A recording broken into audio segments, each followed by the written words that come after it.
Hello everybody, my name is Marc Keeneland Hospitality here, and Valentine's Day is coming up very quickly. We thought we'd share a recipe with you all on something you can make at home for your wife or husband, and it's a gnocchi dish. It's a simple dish, but it takes a little bit of technique to make right. To me, a gnocchi should be very pillowy and light and absorb all those sauces and special flavors that you're going for. So this dish is going to be a potato gnocchi with a basil pesto. Very simple, with a nice dollop of ricotta on the top. So we'll go through the steps through this little segment and teach you how to make it. It's very simple, but again, it's a little bit of technique involved. So we'll walk through it. The first thing that we're going to do is build our pesto. So we'll get the pesto done, then we'll put it aside, and then we'll make their gnocchi. And that way, when the gnocchi's done, we can go ahead and put the dish together. So to make the pesto, this will be a simple basil pesto. I've got a RoboCoupe or a food processor. If you don't have one, you can do it by hand with a knife, but it's better with the food processor. So there we go. So we got a food processor. I've got 2 cups of basil. It looks a little bit more than that, but it fluffs out. So it's about 2 cups of basil. So it's washed. I'm going to put it right in. Put it all in there. And the next thing we're going to do is going to put garlic. Go very easy on the garlic because you're not cooking this sauce. It's a raw sauce. It's from the garden. So if you put too much garlic, it'll get a little hot. So you want to be careful with that. We're looking for a nice blend of flavors going across the palate. So for this, for 2 cups of basil, I'm probably going to put 2 cloves of garlic, and that's it. That's all it's going to need, and it might be too much, but I like garlic. So in it goes. Typically, a pesto comes with pine nuts, but again, as recipes evolve, chefs take it and make it their own. I love the flavor of a good cashew. It's got nice fat content. I just love the flavor of cashew. This is an unsalted cashew. I'm probably going to put about 3/4 of a cup of cashew right in there. Now, you can toast the cashew beforehand to kind of give it another added depth of flavor in there, and that's what these are. So, but that's going to give you, I'm going to put them all in there because why not? The next thing we're going to do, we're going to use the juice of lemon. It's better to use a fresh lemon than anything out of a jar or canned. You just get a better flavor. If I'm going to juice a lemon, I'm going to take the zest off first. So we wash these lemons first. And now a zester or a microplaner, that's what this is. So I'm just going to run the citrus down the microplaner and keep the microplaner just steady, and just take off that first layer of zest. I don't want the white part. The part is bitter, so we call the white part the pith.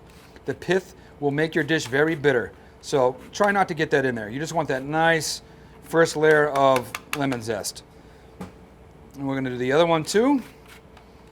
It makes a world of difference, and what the lemon does is it gives you the proper acid you're looking for in the pesto, because again, you'll hear me say when we do these segments that I'm looking for that flavor profile going across your palate, and this lemon will absolutely do that for you.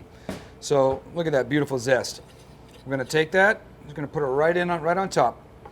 We'll take our lemon, cut it in half, take them both, cut them in half. I've got a little squeezer, so we're going to squeeze the lemon because this will keep it from the seeds going in.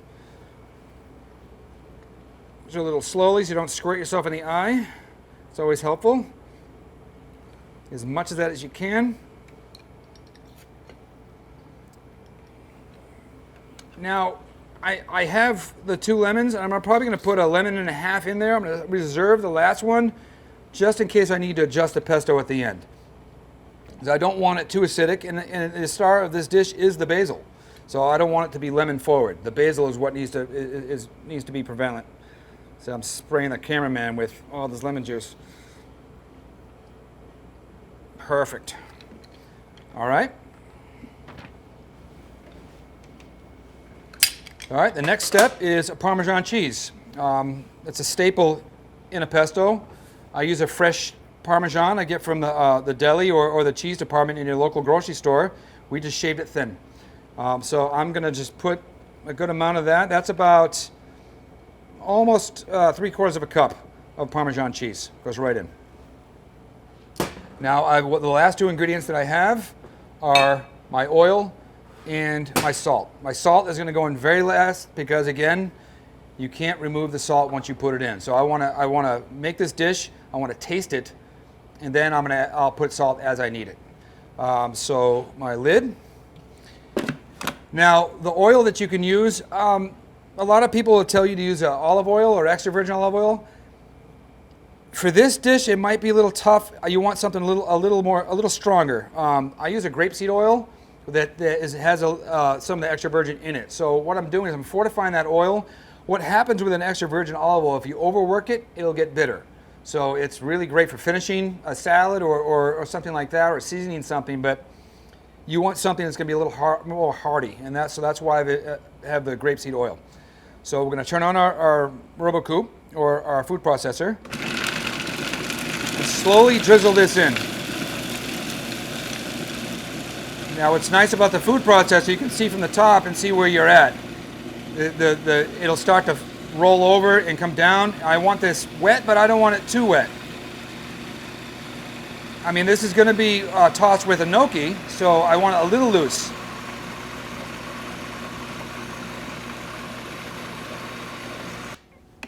So now I'm going to scrape the sides, make sure all that stuff goes down.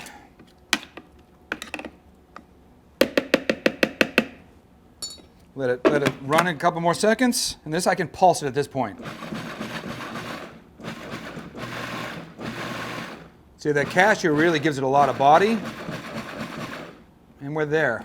Now I'm going to taste this to see where we're at. It's very good. So that lemon really wakes it up. So it's only going to need a pinch of salt. That's it. The more you do these, the more you cook at home, you're going to learn your seasoning. And that's about all I'm going to put in there. I don't think it needs any more than that. Pulse it one more time. It does not need any more lemon. We are good to go. So that is the first part of this dish, is to get this done. It's nice to get this done ahead of time, like I said. Now this is done, I can concentrate on the gnocchi and then putting the dish together. The more organized you are in your kitchen, the better time you're going to have and the better meal you're going to have. So we'll move on to the next segment. Okay, so the next step of this gnocchi dish is to bake our potatoes. So what I've done is I've got regular russet potato, scrubbed clean. What we do with these are, we just take a little bit of that grapeseed oil we have and just a little bit on top. What this is going to do is just kind of just season this up a little bit. I'm not going to add salt, and I'll tell you in a second why. But I want to rub them real good. We're going to preset your oven at 350, and it's going to take about an hour and 20 minutes to make these done right.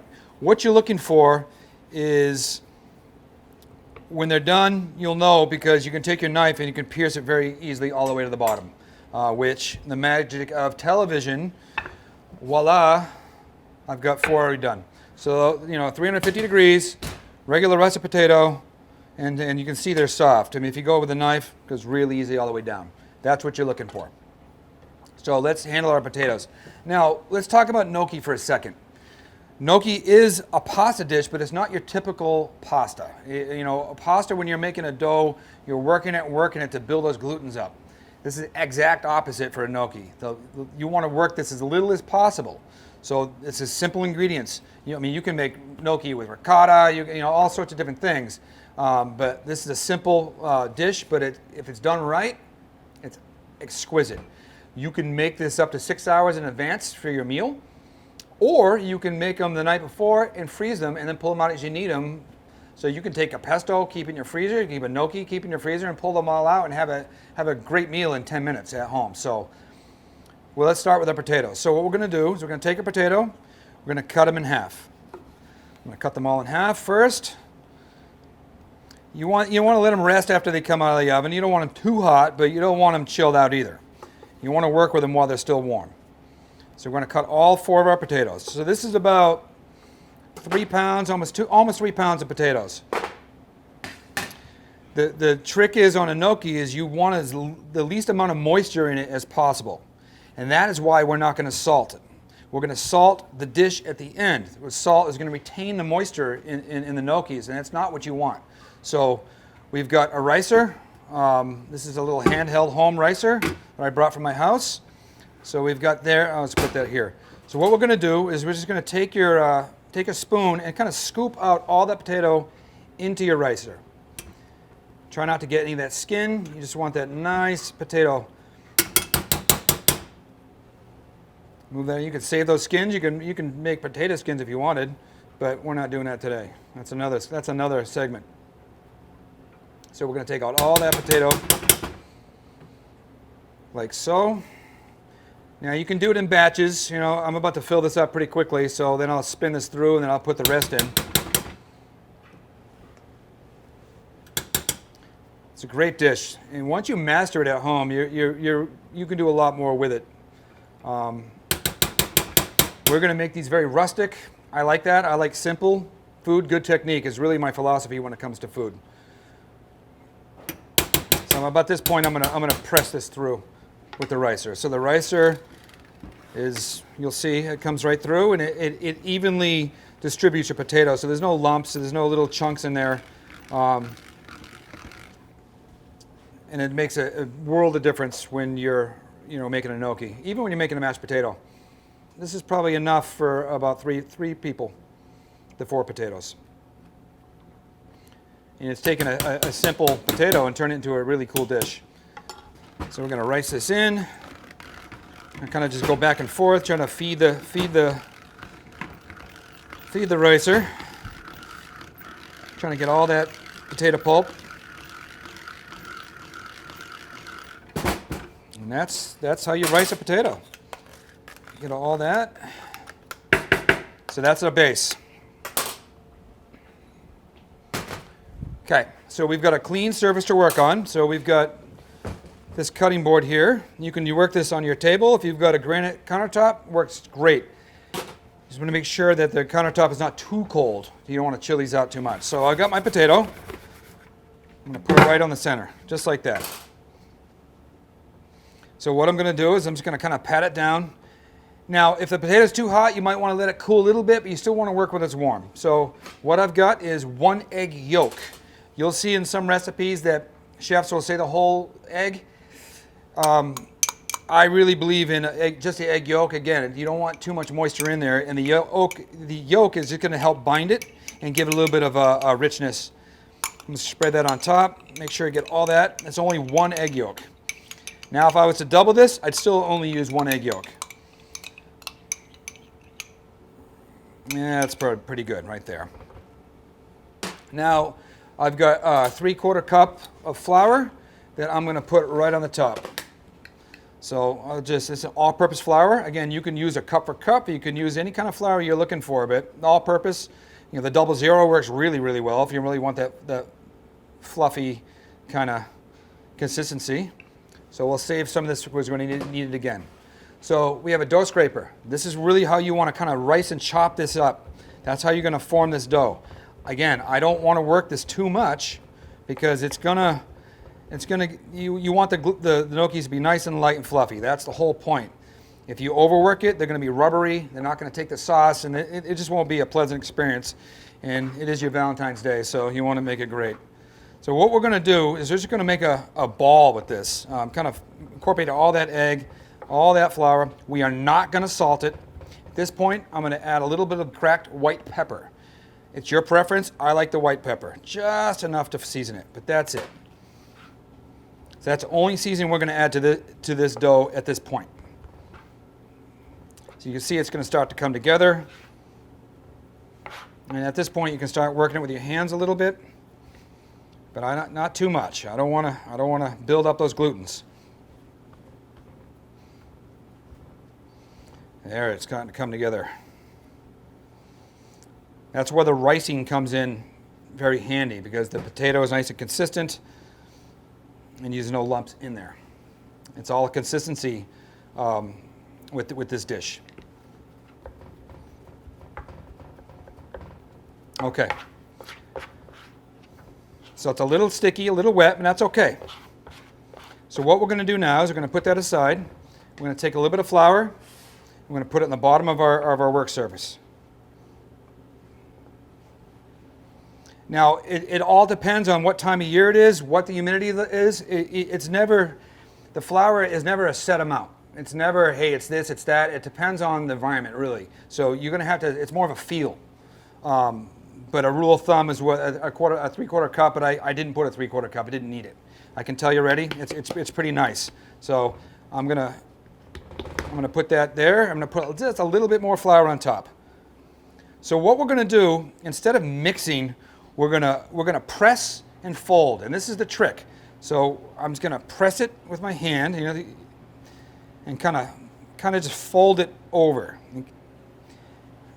I don't want to overwork this, but I want to make sure that the flour does its thing, and we're building enough consistency in this dough so we can cut it later and then do our next step. All right, so the dough's coming together. You can see that's beautiful dough right there. It's holding its shape. It's nice. It's a nice consistency, not too tacky. If it does get tacky, you can take a little bit more flour, put it on your board, and just kind of roll it up. But I think we're there. Okay, so the next step on this dish is we've made our dough. You can see that it's very soft to touch, very soft. It's not too tacky. It's just where you want it. I can tell it's going to be a nice pillowy gnocchi. So what I'm going to do is I'm going to add just a touch of flour to my cutting board. This is where we're going to work. We're going to cut our gnocchi and get it to the right form that we need. Okay, I'm going to put it on like this. Now some people do it different ways. They'll take, you cut it in 8 and then you can roll it out. There's different things you can do. We're going to just cut it, just a nice piece like this. Just make a nice, and one at a time. We want to make sure our board is clean and we have enough space to work. So I'm going to roll this kind of just to get that so it's not tacky. I want it uniform. I'm going to cut it one more time down the center. It's like so. It's a lot easier than instead of just taking a small piece and rolling it out. Now it's almost where I need it to be right now. So, but I will roll it at this point. So I want it to be as consistent as possible. So, the fatter part of the dough, I'm gonna work it more than I would the skinny end. Same thing with this side. I mean, it's almost there now. So, you just kind of put them together. You take this flour, put it at the end of your cutting board, and you're gonna cut 1-inch pieces. It's up to you, but I usually go like 1-inch pieces.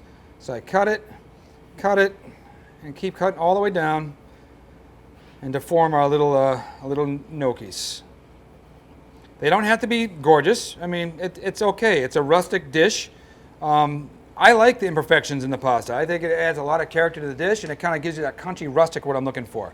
So I'll take my dough scraper to kind of scoop all that up, put it right in my flour.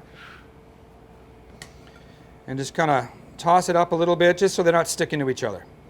We're going to continue the same steps with the remaining dough. So again, kind of let the dough scraper do its work.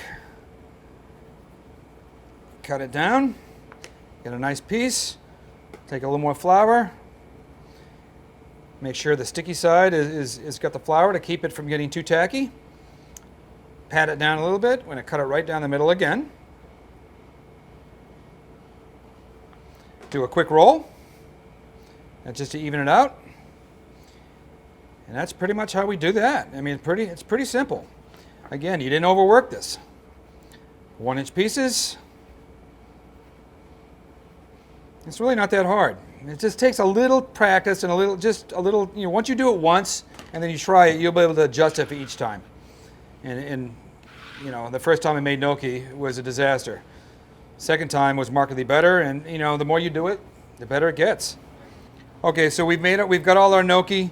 If you want the lines in your gnocchi, you just kind of form it into a little ball, and then just run it down the edge of your fork. And you're going to get those little lines just like that. It's up to you. I mean, that'll pick up the sauce as well. Just takes a little bit of time, a little handwork, but you can make them real nice and pretty. All right, so our next step, we've got the pesto done.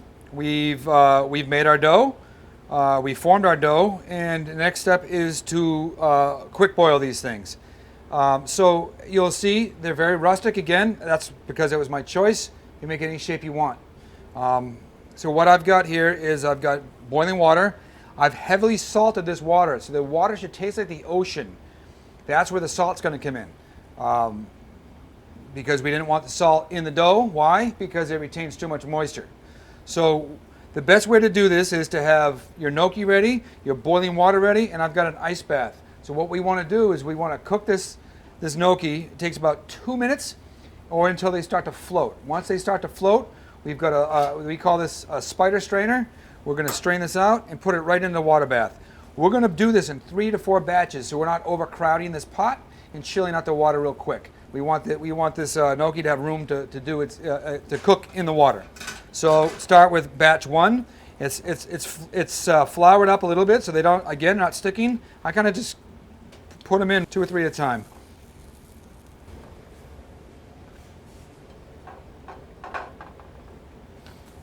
Okay, we're gonna make sure, let them sit for a couple of seconds, then stir them. And it takes, again, I said it takes about 2 to 3 minutes, depends on how you made the dough. All right, so these gnocchis are starting to come up. You're gonna start seeing them float up. That's when you know you're almost there. So as they float, I'll let them go for another 30 seconds to make sure they're cooked all the way through. And this is the point where you can now, if you don't want to eat these now, once you chill them out, you can portion them out in sandwich bags and put them in your freezer for another time. And when you want to reheat them, you just let them thaw out and you saute them up. Now you're going to see, these things are all different shapes. Again, this is all by design. I like it that way. You're going to have, it's going to pick up the sauce real nice, and it looks cool.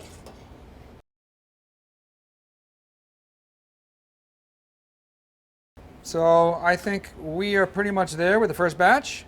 So now I want to stop the cooking process on there really fast. So that's why I have a spider strainer.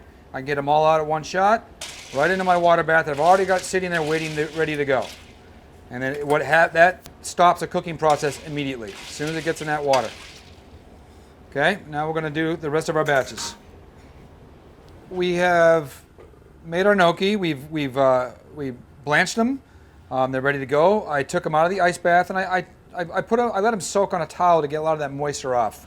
They're not completely bone dry, but a lot of that moisture is gone.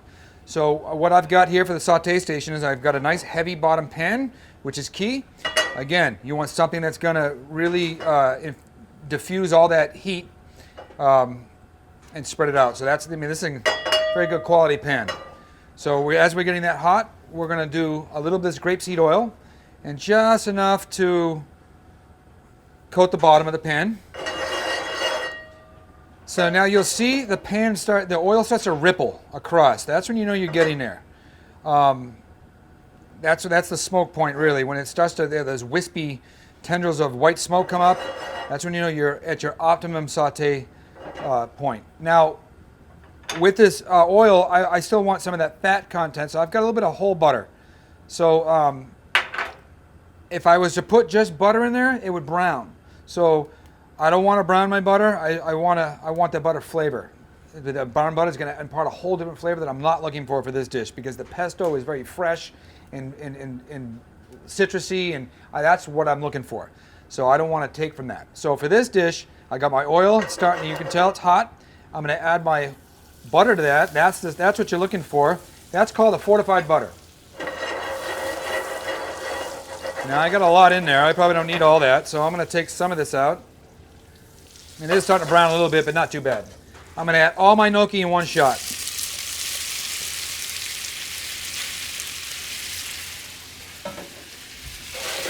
So what I'm looking for now, I'm looking for a consistency on this gnocchi. I'm looking for it to kind of sear on it a little.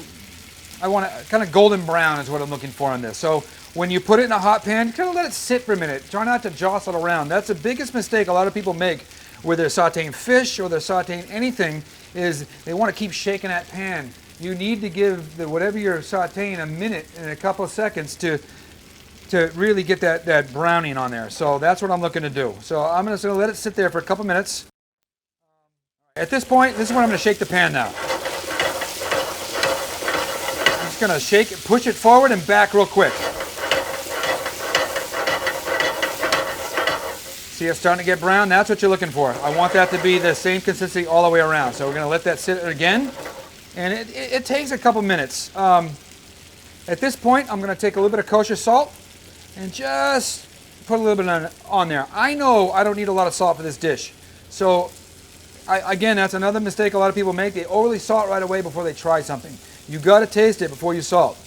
That's beautiful. That's what we're looking for. It's not completely brown all the way around, so you get some nice different textures. So I got a little bit of that pesto I have. I'm just going to add a little bit at this point, just to dress the dish up.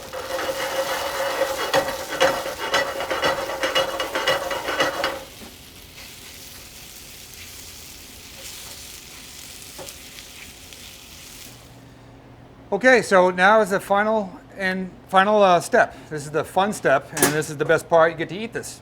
So we've made our pesto. We baked our potatoes. We made our gnocchi. We boiled them. We sautéed them. We added the pesto to it, just enough to coat the gnocchis. So now we want to set up our dish. Any kind of dish you want for this. I've got, a bowl really works nice. A plate works well. It's up to you. Whatever you want to do. But presentation is part of the process. So I've got my bowl. I've got some of this pesto here. I'm going to start by just taking a little bit of this pesto and just kind of spread it out at the bottom of the bowl. I don't want to go too far. I just want to use the bottom of the bowl, and I don't want to go up the sides too much. That's a nice little surprise you're going to find at the bottom. So maybe just a little bit up the sides for presentations. But other than that, that's good. There's a lot of flavor in this pesto. And that's what we're really going for, the nice fluffiness of the gnocchi, the nice zesty pesto. We've got our gnocchi. We're going to put, obviously not going to put all that on there. Just kind of bunch it up right there in the center. That's probably good. So there's enough gnocchi for 2 people right here. Okay, so maybe a touch more pesto on the top, just a little bit, but not too much. You got enough going on there. When they fold down to the bottom, they're going to get the rest of that pesto. We've got a ricotta cheese. This is a room temp. Now, you can add lemon zest to this, orange zest, or you can leave it the same. Just a nice ricotta. Right on the top, just like that. And now we've got a shaved Parmesan cheese. Just kind of arrange it on there. Any way you want. And that is the finished dish. So with that, I wish you all a very wonderful Valentine's Day. Make it great and enjoy every moment of it.